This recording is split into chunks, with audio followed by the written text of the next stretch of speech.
Hey everyone, and welcome back to the channel. In this video, we'll talk about the Air China Baggage Allowance. So let's get started. When it comes to the checked-in baggage policy, the weight should not exceed 5 kg with a dimension of 55 centimeters by 40 centimeters by 20 centimeters. And for the first class, the allowance is 2 carry-on bags with a weight of 8 kg with a dimension of 55 by 40 by 20 centimeters. And the passengers are permitted to carry check-in baggage that weighs up to 30 kg, whereas for the first class, passengers are allowed the checked-in baggage, which is up to 40 kg.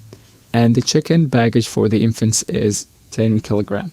And the domestic cats and dogs are allowed as a check-in baggage, but if the pet is aggressive and has some issues, it is not permissible to bring it with you. And basically the way to add the baggage is on a call or official website or by the mobile application or at the airport. So yeah, that was the video for today. Don't forget to like and subscribe, and see you guys in the next video. Cheers.